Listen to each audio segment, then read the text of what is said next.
నిర్మల్ జిల్లా సారంగాపూర్లోని స్వర్ణ వడ్ల కొనుగోలు కేంద్రం దగ్గర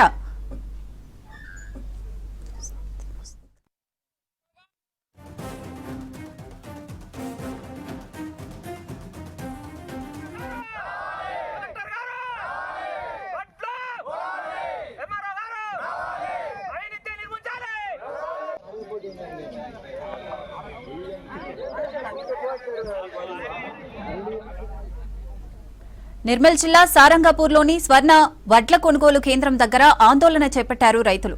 రాత్రి కురిసిన అకాల వర్షానికి కొనుగోలు కేంద్రంలోని వరి ధాన్యం తడిసిపోయింది. సకాలంలో ధాన్యం కొనకపోవడం వల్లే వడ్లు తడిసిపోయాయని ఆగ్రహం వ్యక్తం చేస్తున్నారు అన్నదాతలు. తడిసిన ధాన్యాన్ని ప్రభుత్వం కొనాలని డిమాండ్ చేశారు రైతులు.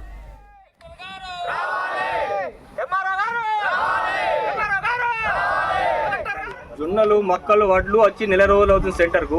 ఇది వరకు మా సెంటర్ లో ఒక లారీ పోయింది లేదు, ఒక జోకినోడు లేదు, జోకినా కూడా ఆ కొండ పోయింది లేదు. లారీకి పైసలు ఇవ్వాలా, అన్నిటికి పైసలు ఇవ్వాలా, వర్షాలు పడుతున్నాయి, చేనేల పనులు చేసుకోవాలా, ఈ తాడ్పత్తులు కప్పాలా, రైతు ఎట్లా కావాలా? 1 మంత్ నుంచి ఒక అధికారి రాలేడు, ఒక ఎవ్వరు రాలేడు, ఒక రాయికి నాయకుడు రాలేడు. ఎట్లా ఇది? మేము సావాలా రైతులము అందరము? దేనికోసం పంట పండించుకుంటున్నాం? ఒక రూపాయి వేస్తే బతకాలే పంట పండించుకుంటున్నాం కదా. ₹6 రాకుండా మేము రైతులు ఏమన్నా దుంకైనా సావాలేదు అని పోసుకొని సావాలా? ఇంత ఘోరమైనాక ఈ గవర్నమెంట్ ఏంది, కథలేంది?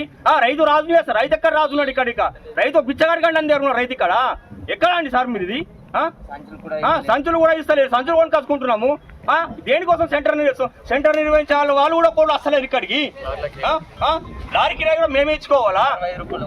ఒక్క సంచికి ₹60 లారీకి ఇవ్వాలా? అమలు ఇవ్వాలా? ఎట్లా ఇది? తిండి అరగక ఈడ కూర్చుంటలేడు. ఈడ జొన్నలు మక్కలు వడ్లు ఈడ నెల రోజులైంది. కాట చేస్తే హమాలి లేరు. గవర్నమెంట్ ఒక ప్రభుత్వ అధికారి ఈడ రాలేడు. చెక్ చేస్తే ఆఫీసర్లు ఏమో అక్కడ కుర్చీ మీద కూర్చొని రోజు సాఫీగా సాగుతున్నది, మక్క సాఫీగా సాగుతున్నది. ఈడ వర్షం పడ్డది, మొత్తం వడ్లు అని నానిపోయినాయి. ఈడ మేము జామ్ చేయడానికి మాకేమన్నా ఇది రోజు టైంపాస్ కోసం చేయట్లేదు మేము. ఒక్క అధికారి నెల రోజులైంది.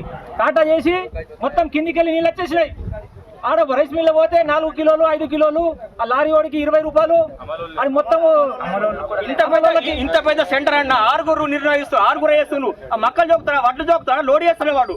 కనీసం 20 మంది ఉంటే కూడా మాకు సెంటర్ నడుస్తుంది. కానీ 6తో సెంటర్ నడిపిస్తుంది. ఇక్కడ ఏవి వడ్లు చూపుతారా, మక్కలు చూపుతారా, జొన్న చూపుతారా? వాళ్ళు లెటర్లు పోతారు వాళ్ళు. ఈ సెంటర్ నిర్వహించే వాళ్ళకు కరెక్ట్ లేదు. ఇక్కడ అధికారులు కొంత పట్టించుకోండి. మనను కొద్దిగా ముందుకు తోస్తే బాగుంటుంది. ఇక మోసం ముందర వస్తుంది. మోసం మీద 10 వారం రోజులు మోసం లేదు మాకు. పంటలు చేనుల పంటలు వేసుకోవాలా, చేను మీద అట్లగా ఉండాలి, మక్కలుగా ఉండాలా? మేము ఒక్కొక్క తాటిపత్రి తినిపోతే ₹10,000 అవుతున్నాయి. దేనికి పెట్టాలా మేము? రైతు యావనా?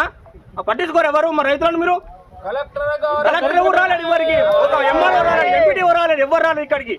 ఇంత దరిద్రమైన